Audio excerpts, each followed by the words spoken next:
tá?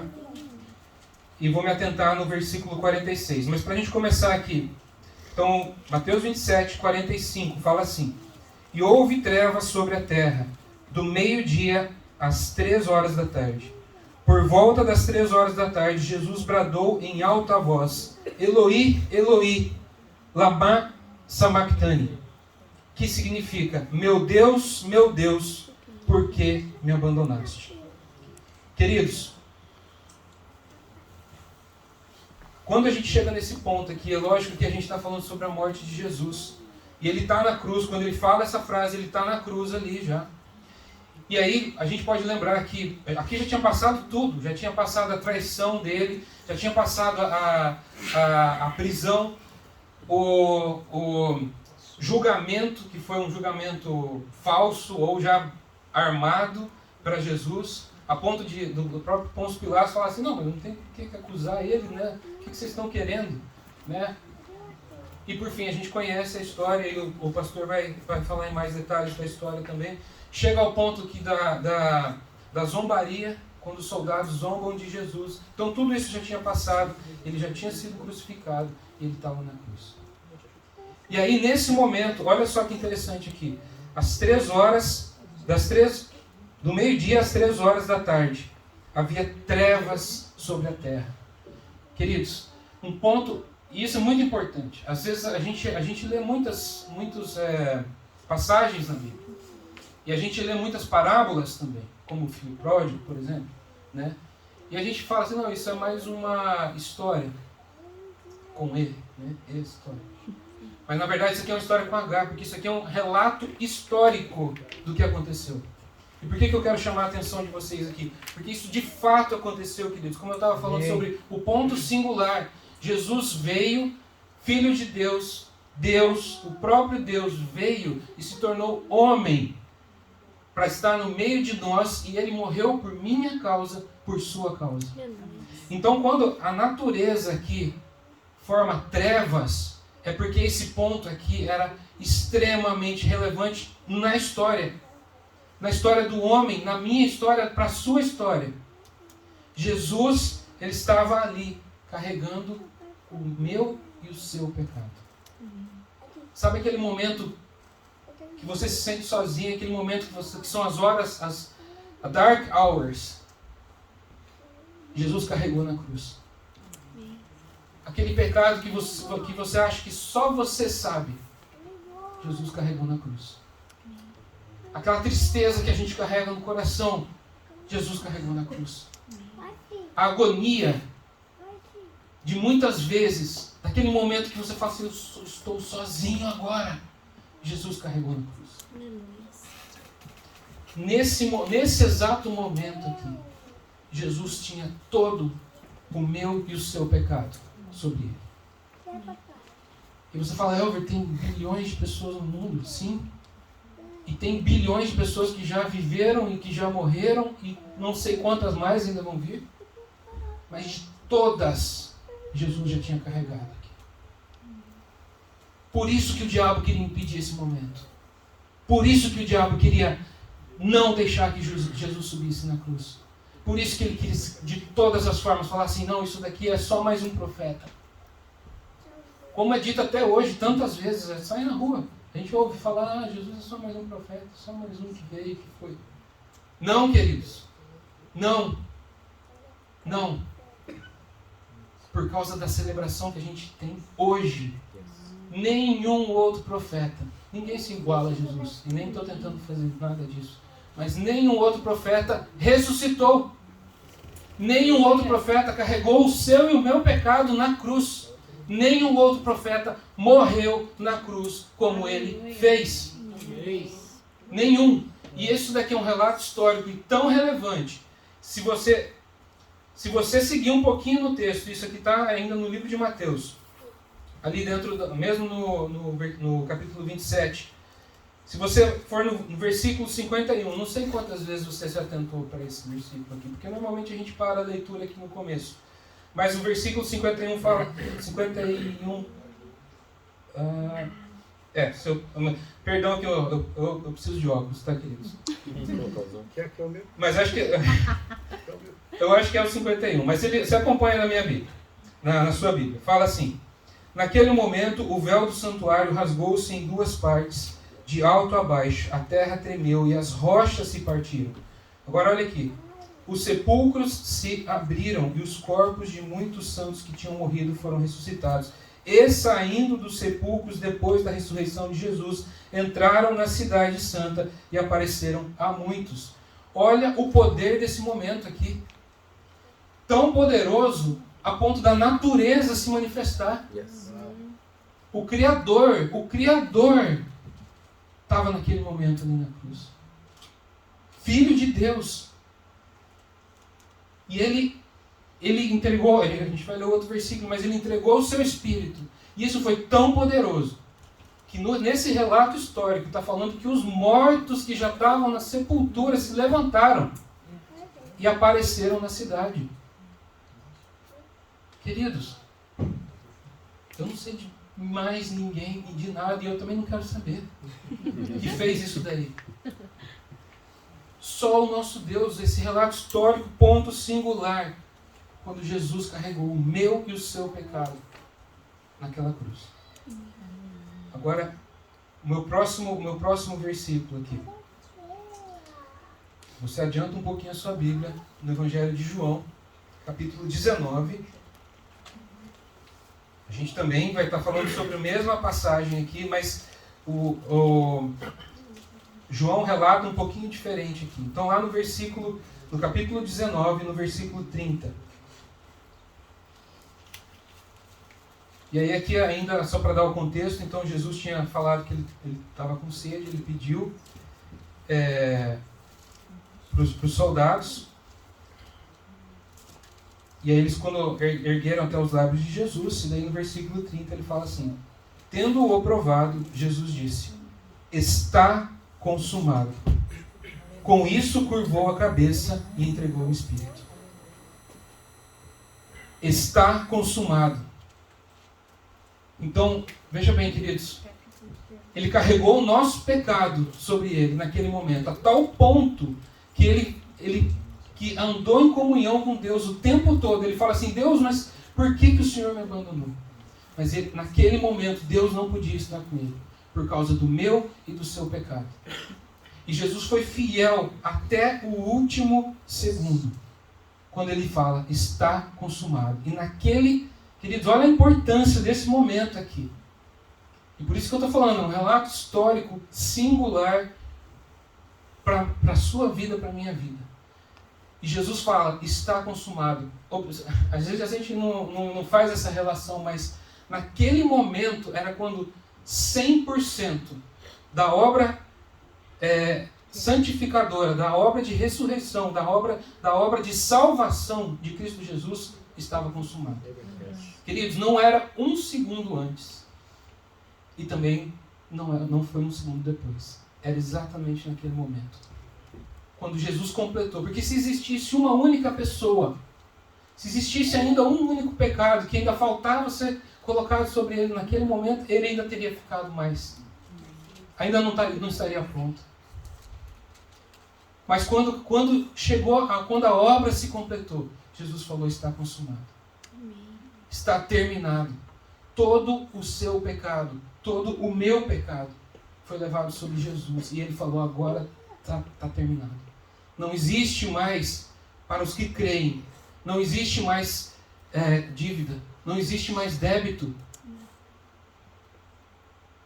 E de novo, o que o diabo tenta fazer é anular essa obra salvadora de Cristo Jesus.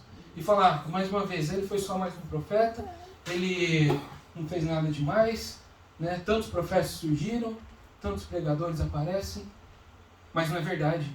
Nenhum, não existiu e não vai existir nenhum pregador, nenhum profeta que pode falar para você e para mim que está consumado, que ele carregou os seus pecados sobre eles e que completou, que pagou a obra de salvação naquele momento.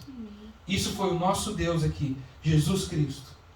Ele entregou a sua vida por causa de mim e por causa de você.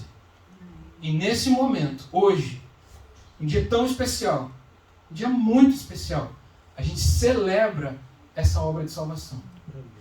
A gente celebra, a gente tinha que estar com o nosso coração cheio de alegria, entusiasmado. Né? Eu não sei se é por causa da nossa cultura, mas a gente coloca muita ênfase no final do ano, sempre, e Natal, e é importante de fato, porque é o nascimento de Jesus. Né? Mas aqui é a ressurreição, aqui é a vitória. É a vitória. Aqui é o motivo, ele nasceu por causa desse dia aqui. Porque se não tivesse existido isso aqui, o sacrifício, o nascimento dele também não precisaria ter existido. Até chegar nesse ponto aqui, onde Jesus está na cruz e está consumado. E queridos, está consumado para sempre. Amém. Não vai existir outro Salvador. Aleluia. Não vai ter outro nome. A Bíblia deixa muito claro isso. No céu e na terra não há outro nome o qual importa a nossa salvação, a não ser Jesus Cristo. Ele que veio por causa de mim e por causa de você. Guarde isso no seu coração. Agora, chamar o Michael, pastor. Michael. Amém, queridos. Glória a Deus. Glória a Deus. Aleluia.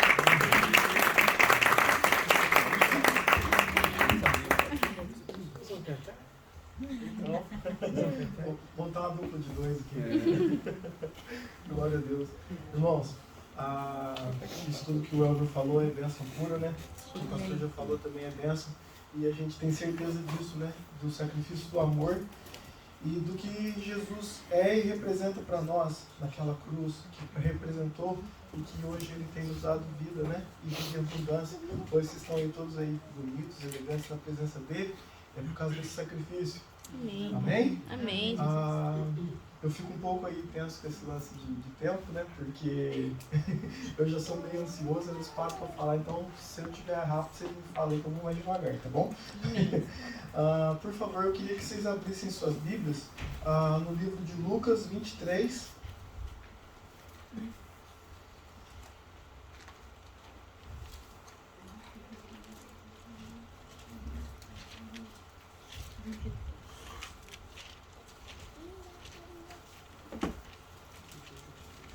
Lucas 23, a partir do versículo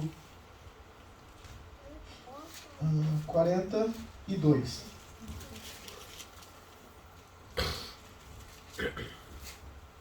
Amém? Lucas 23, versículo 42. E disse a Jesus: Senhor, lembra-te de mim quando entrares no teu reino. E disse Jesus: em verdade te digo que hoje estarás comigo no paraíso. Amém? Irmãos, isso é bênção pura. Aqui a gente, eu fui bem direto ao versículo, mas isso daqui quem está relatando é um dos dois ladrões que estava na cruz. Tinha um ladrão da direita e da esquerda, né? E o da direita, o da esquerda foi totalmente arrogante, insensível com toda aquela situação e falando, lá para vocês verem, está sendo condenado igual nós estamos sendo. Mas o da direita, reconhecendo Jesus como Filho de Deus e reconhecendo que ele tinha todo o poder nas suas mãos, pediu, sabendo ele que ele era impuro, que ele era um pecador, ele falou, por favor, lembre-se de mim quando você entrar no seu reino. E Jesus falou para ele, irmãos, eu gostaria de deixar bem claro, ele não foi batizado, ele não desceu da cruz e foi batizado. Mas Jesus disse, ainda hoje você estará comigo no meu reino. Então, ele nos ama de igual maneira, ele nos perdoa, independente de qual seja o seu pecado, o tamanho, a gravidade do que você fez ou cometeu, ele te ama assim mesmo. E ele te recebe nos braços dele. Amém? Amém? Não estou dizendo que não é importante ser batizado, é muito importante. Mas no momento, na circunstância que ele se encontrava, ele foi ali recebido por Deus nos braços, né? No reino dele. Amém? Amém. Então, eu gostaria de continuar aqui. E era, o versículo 44 agora. E era já quase a hora sexta, e houve trevas em toda a terra, até a hora nona. Escurecendo-se o sol, rasgou-se ao meio o véu do templo. O Elver já leu essa passagem, né, no livro de Mateus. Irmãos, isso para mim é uma das partes mais incríveis que tem na Bíblia. O véu do templo. né? Ah, ok, um véu. A gente fica imaginando um lençol tampando. Não, vocês sabem a magnitude do véu? Ele tinha 18 metros, Salomão foi detalhista em tudo isso, ele tinha 18 metros de altura por 12 centímetros de espessura. Vocês imaginam quão grosso era isso? Né? E ele tinha, ele era feito de escarlate e, pastor, o senhor lembra? Escarlate com o quê? E azul. Azul púrpura. Ele tinha um desenho de querubins, né? Era a coisa mais fantástica do mundo. E o que acontece aqui? A gente acabou de ler que esse véu ele foi rasgado.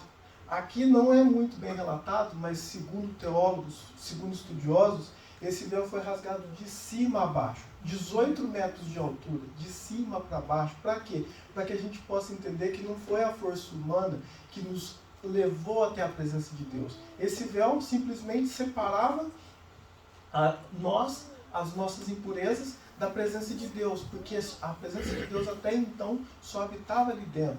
E somente o sumo sacerdote, uma vez por ano, tinha acesso a esse lugar, uma corda amarrada na perna, porque se ele tivesse feito alguma caca, ele morria lá dentro, ele era dizimado lá dentro, eles tinham que puxar o corpo dele, porque ninguém mais podia ter acesso ali, né? E eu acho isso muito interessante. E eu fico imaginando, né, Jesus vindo por nós, sacrificou por nós. Imagina hoje, o pastor falou, né, das ovelhas, de todo o sacrifício que era feito. Irmãos, eu acho que os primeiros animais que seriam aí extintos na natureza seriam os pombinhos e as ovelhas. Não ia ter para tanta gente, tanto pecado. Imagina eu chegando no sumo sacerdote, hoje falando, hoje eu realmente eu cometi um pecado enorme que eu fiz isso. O sumo sacerdote ia olhar para mim e falar assim, rapaz, ovelha não dá para você não, você vai ter que achar um elefante aí, bem puro e sacrificar ele, porque já não ia ter, irmãos. Vocês entendem o que Jesus fez por nós?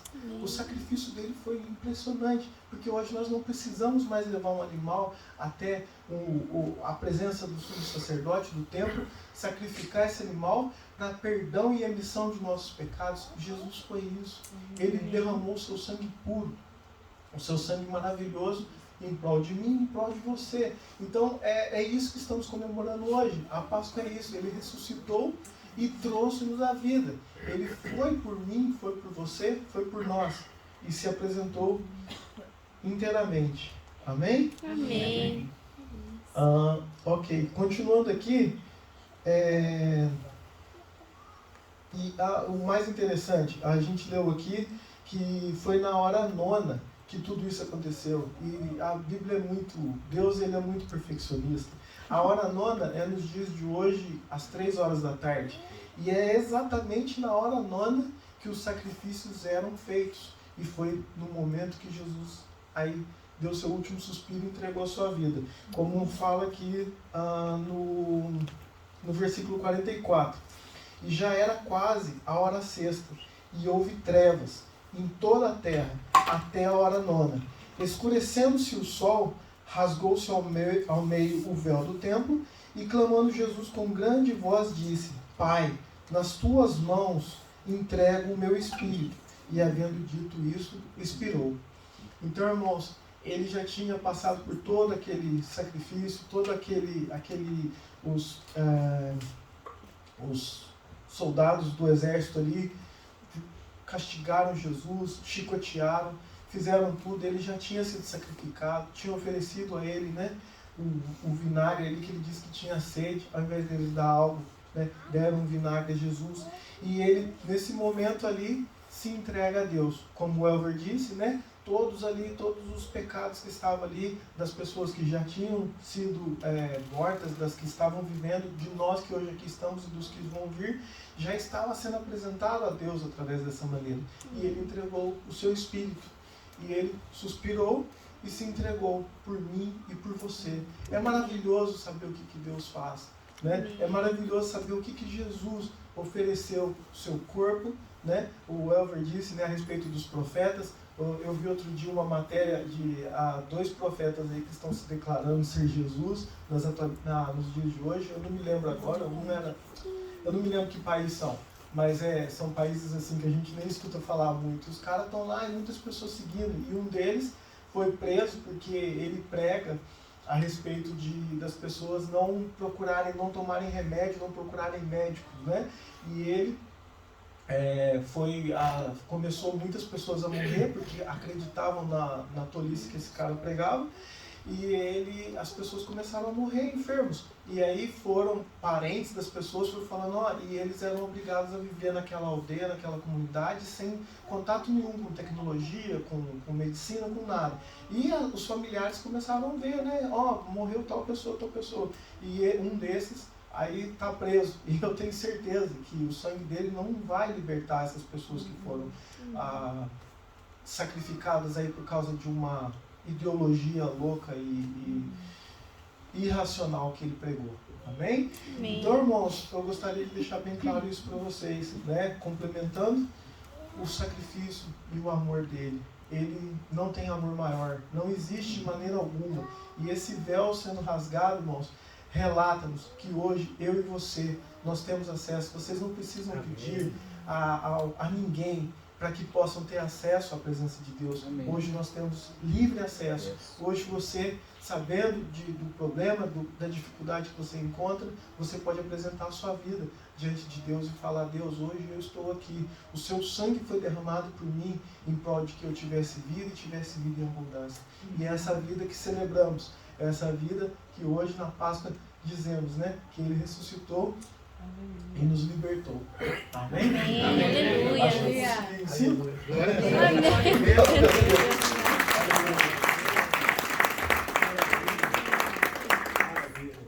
Obrigado. Podemos cantar também? Vamos cantar. Vamos cantar tudo agora é nosso. Maravilha. Maravilha. Glória a Deus. Glória a Deus.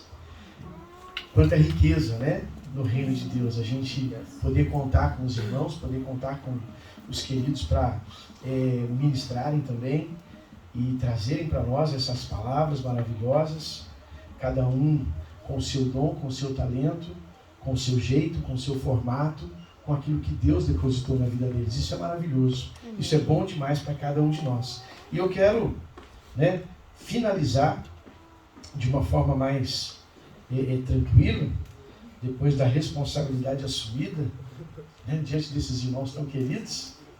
Eu quero finalizar também esse texto, essa mensagem de hoje. Quero finalizar esse culto, trazendo para os irmãos um pouco mais sobre aquilo que Jesus falou. E por coincidência, não é, todos nós entramos um pouco sobre um assunto, que foi o véu. Não é? Eu deixei aberto para que cada um escolhesse, todo mundo acabou tocando um pouco no véu. E eu quero falar um pouco sobre isso também. São algumas as palavras do Senhor Jesus. O Elver trouxe muito bem, ele clamando, por que me abandonaste, por que me desamparastes, não é? Mas aquele momento é o momento em que Jesus estava sozinho na cruz, não é? E ali na cruz ele vai ter sentimentos humanos, como nós temos, sede, como o Marco trouxe, não é? Sede.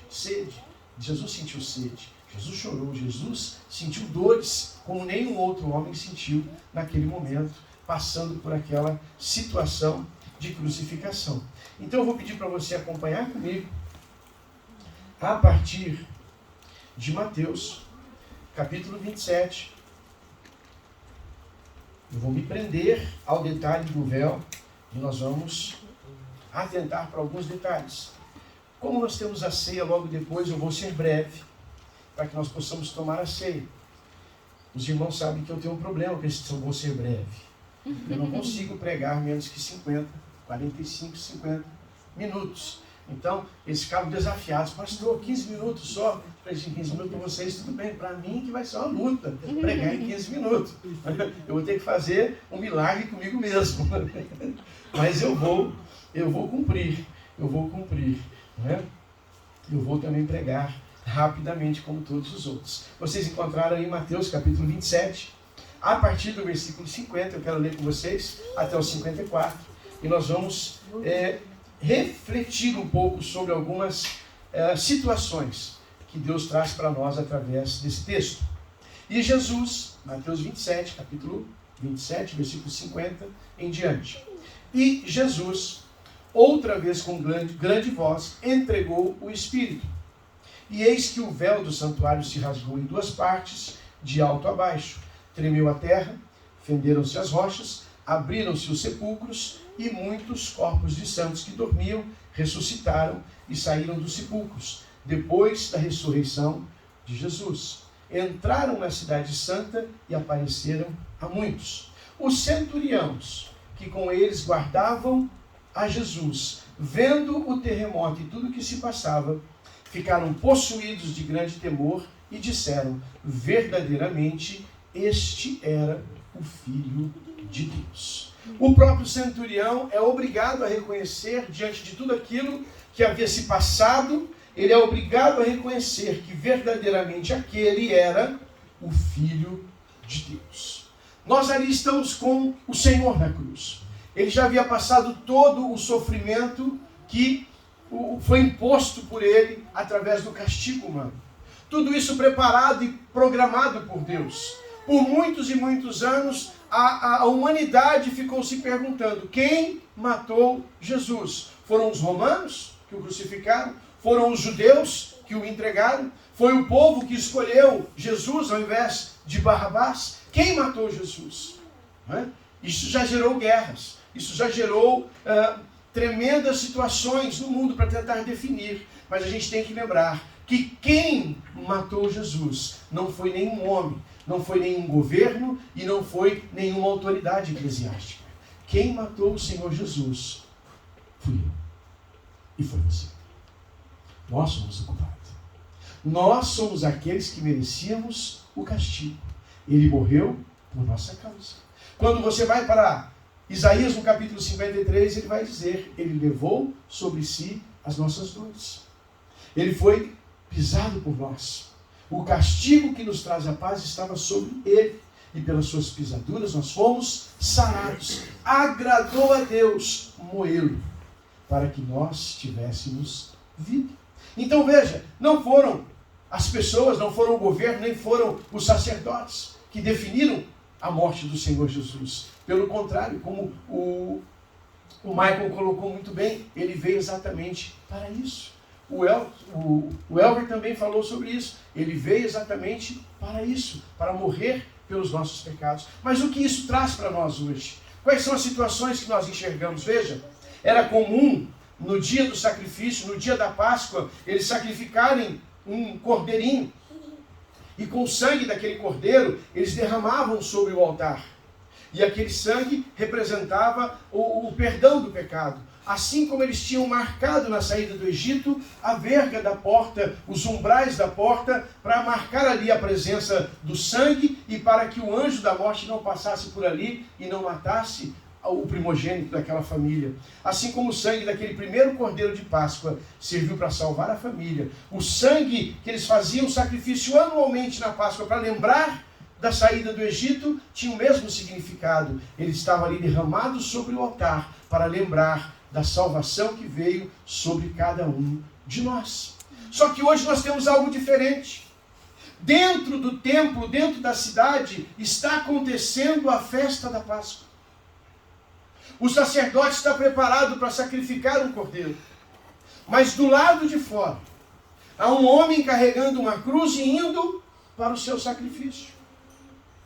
Esse homem, chamado Jesus, por João, ele é chamado: eis aí o Cordeiro de Deus que tira o pecado do mundo. Se dentro do templo havia um cordeiro sendo sacrificado e o seu sangue derramado sobre um altar, do lado de fora havia o Cordeiro de Deus. Dentro do templo, o Cordeiro do homem. Cada um levou o seu cordeiro para ser sacrificado. Mas lá fora, não era o Cordeiro do homem, era o Cordeiro de Deus. Deus ofereceu um cordeiro para que eu e você tivéssemos vida e vida eterna. Deus ofereceu o cordeiro perfeito, sem mancha, sem ruga, sem pecado, sem mácula, para que eu e você pudéssemos ser livres e livres de uma vez. Agora, havia um véu. Havia um véu. Diga isso, havia um véu. Havia um véu. Não é um véu. É só um pedaço de pano. Havia um véu. E esse véu fazia a separação entre o lugar santo e o lugar santo dos santos. O lugar santíssimo, onde só o sumo sacerdote podia entrar. Dentro daquele lugar havia a arca do Senhor guardada. Dentro da arca do Senhor, uma porção de maná. A vara de Araão que havia se frutificado, florescido. E juntamente com as tábuas da lei. Estavam tudo ali dentro. Agora que interessante. A Bíblia ensina que na sexta-feira eles colhiam maná. E eles tinham que colher porção dobrada, porque no sábado eles não trabalham. Então na sexta-feira eles colhiam maná para a sexta e para o sábado. E disse que quando eles tentavam fazer isso em outros dias, o maná apodrecia. Somente da sexta para o sábado Deus permitia que eles colhessem o dobro de maná. Mas dentro da arca há um punhado de maná, colocado ali por Moisés, que para chegar até os dias de Jesus, são mais de 1000 e tantos anos, que nunca se estragou. Por que esse maná não se estragava? Por que a vara de Araão colocada ali tinha florescido e as flores estavam lá até agora? Por quê? Porque dentro da arca era o lugar da presença de Deus. E Deus habita onde?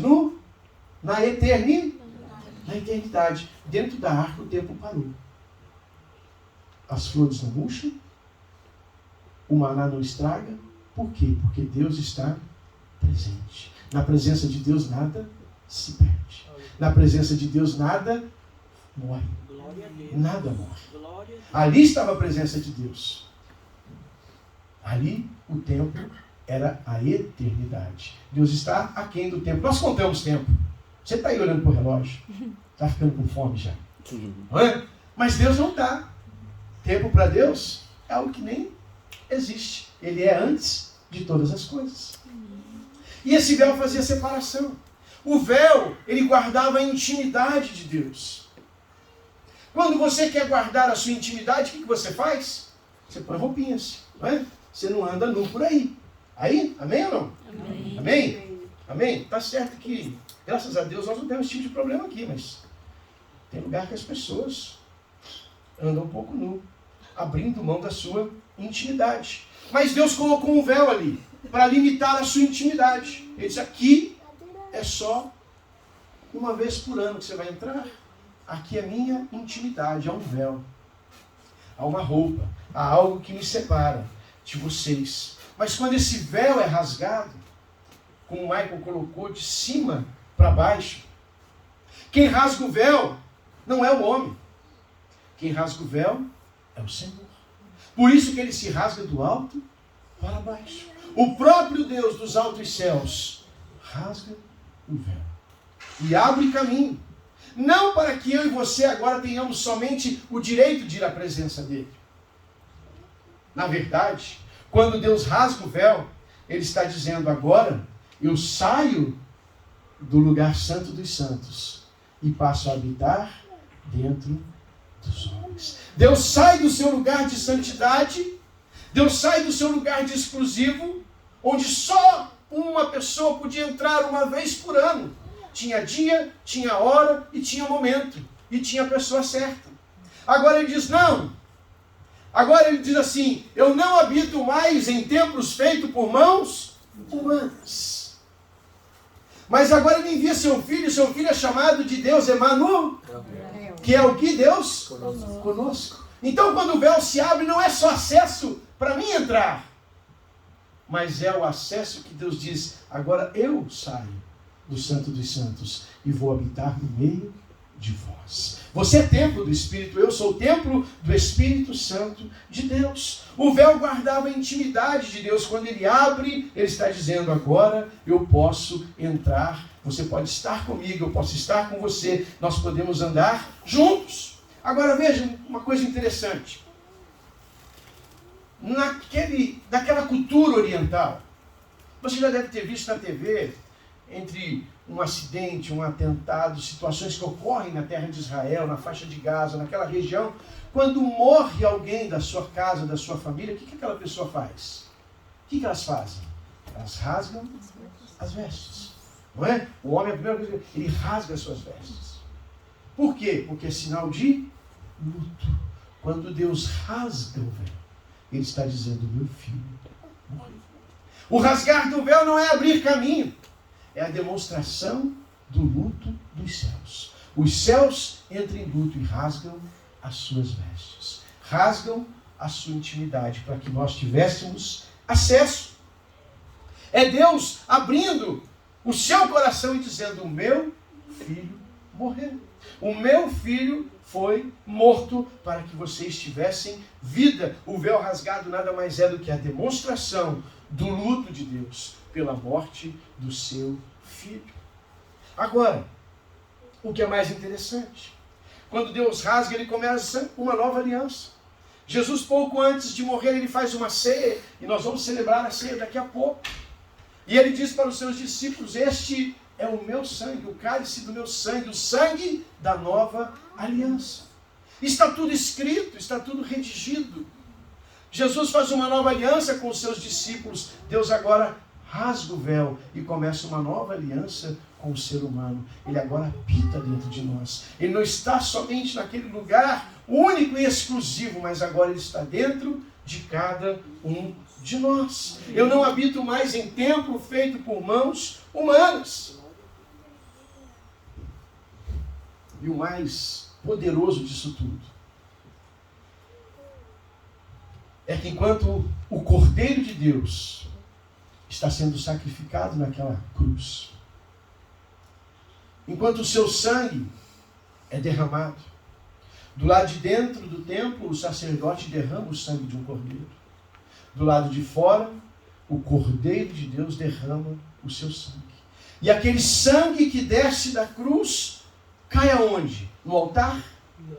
Cai aonde? Cai no chão? Cai no solo? Cai no pó da terra? Quando ele cai no pó da terra, Ele diz para mim e para você, na ceia, este é o meu sangue que te purifica de todo o pecado. Amém. Amém? Quando o sangue desce da cruz e escorre e cai sobre a terra, o que esse sangue está fazendo? O sangue, quando é derramado no altar, ele santifica a vida de quem apresentou o sacrifício. Quando o Cordeiro de Deus morre, seu sangue é derramado sobre a terra, não sobre um altar. Por quê?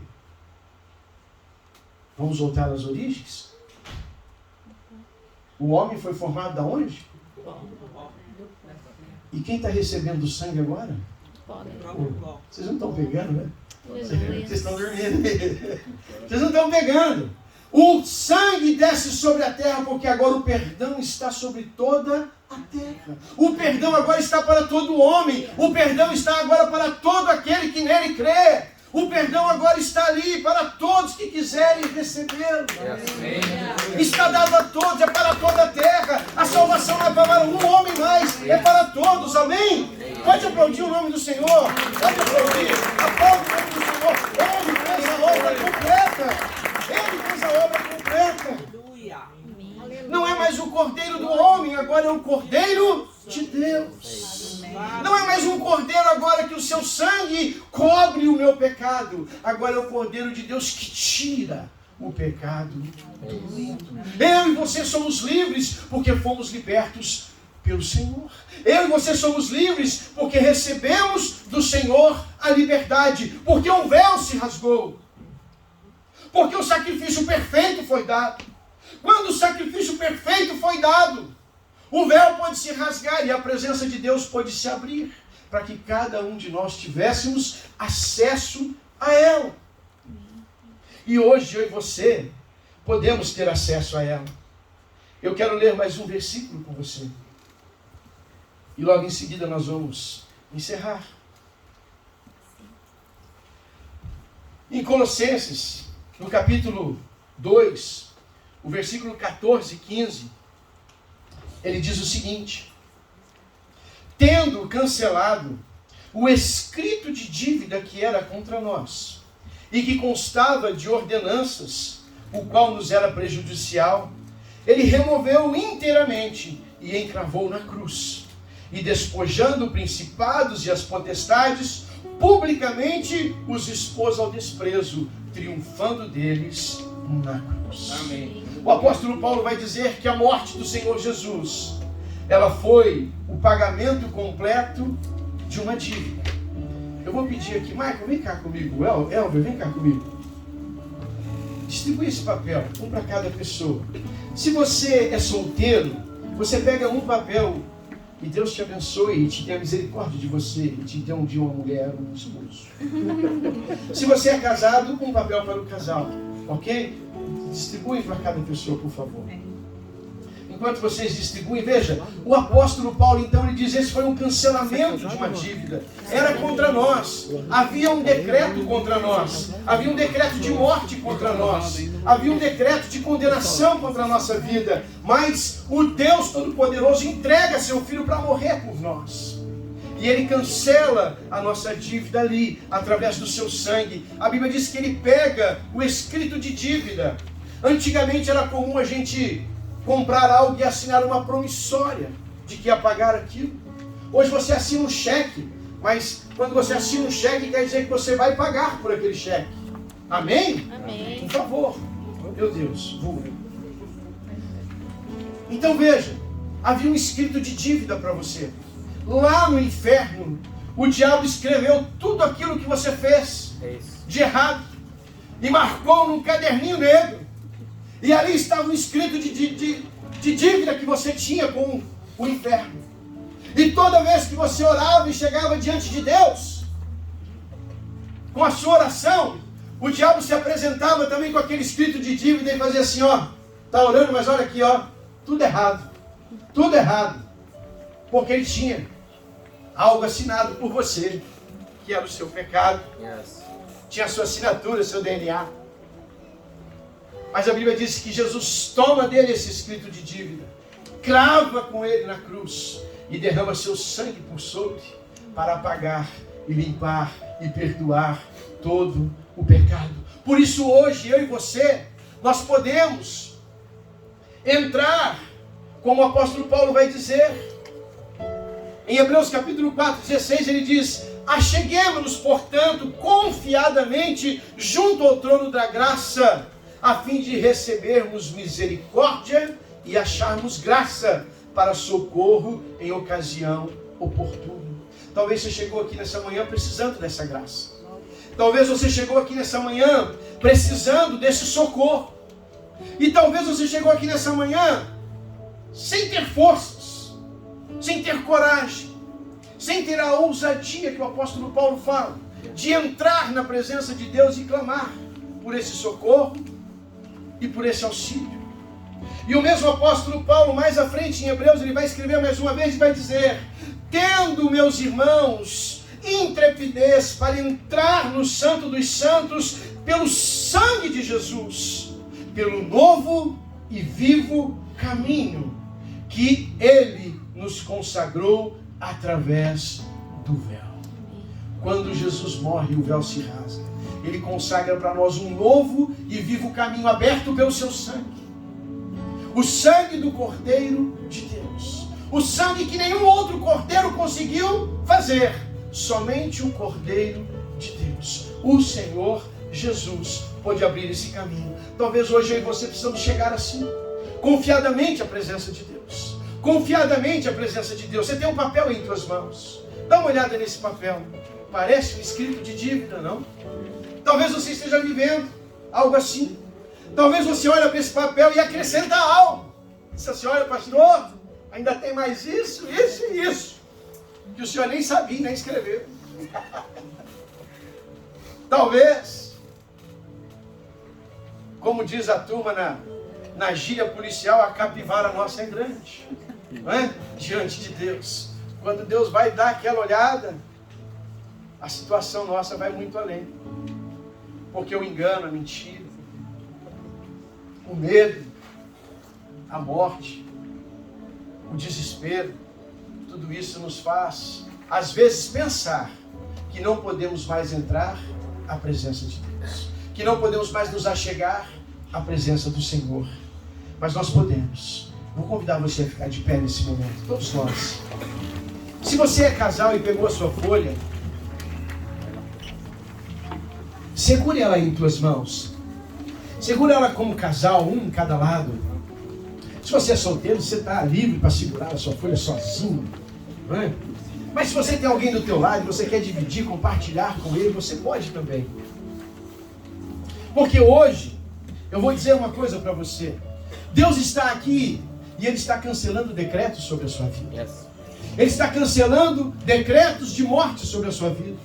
Ele está declarando decretos de morte sobre o seu casamento. Ele está cancelando decretos de condenação sobre a sua vida e sobre a sua alma. Porque Ele morreu para que eu e você tivéssemos vida. Para que eu e você fôssemos livres, libertos de uma vez por todas. Então, não há pecado, não há engano, não há mentira, não há medo, não há desânimo, não há nada que possa nos separar do amor que o nosso Senhor depositou por nós. Em Romanos nós vamos ouvir isso. Quem nos separará do amor de Deus? Querido, quem está te separando do amor de Deus? Quem está dizendo para você que você não pode? Quem está dizendo para você que você não é justo, que você não é bom, que você não tem condições de se achegar à presença de Deus? A condição foi dada na cruz. A condição foi dada na cruz. E não por um cordeiro que você ofereceu, mas pelo cordeiro que Deus deu por nós. Porque Deus amou o mundo de tal maneira que entregou o seu Filho para que todo aquele que nele crê não pereça, mas tenha a vida eterna. Talvez você está olhando para esse papel e está vendo uma fotografia sua, ou de um momento que você está vivendo. Mas eu vim dizer para você nessa manhã que o decreto de dívida foi cancelado. Há um cancelamento de todo e qualquer decreto de morte. E Deus está fazendo isso nessa manhã. Então, se você pode, pegue o seu papel, como casal, pegue ele junto. Nós vamos fazer aquilo que Jesus fez. Nós vamos fazer aquilo que Deus fez. Nós vamos fazer aquilo que o Senhor fez por nós. Nós vamos mais uma vez mostrar e derramar e mostrar para o inferno que o decreto de dívida que estava sobre a nossa vida, ele foi rasgado, ele foi quebrado, ele foi cancelado em nome do Senhor Jesus. E se você crê e você pode agora, rasgue isso. O véu se rasgou, o véu se rasgou, o caminho se abriu. Eu posso entrar, você pode entrar. Deus agora vive em mim. Deus agora não está mais no lugar. Ele está em mim, Ele está em você. O sangue do Cordeiro te perdoou. Você é livre, você é livre. Seja livre, seja livre, seja livre. Em nome do Senhor Jesus. Amassa isso, joga fora. Oh, você foi perdoado, você está livre. Há um cancelamento de toda e qualquer maldição sobre a sua casa, sobre a sua vida, sobre os seus filhos, sobre o seu casamento. Os nossos filhos serão benditos do Senhor. O nosso casamento será abençoado pelo Senhor. A nossa casa será próspera pelo poder do Senhor. A nossa vida será poderosa pelo poder que há no nome do Senhor Jesus. Você pode declarar isso? Vamos cantar. Nada além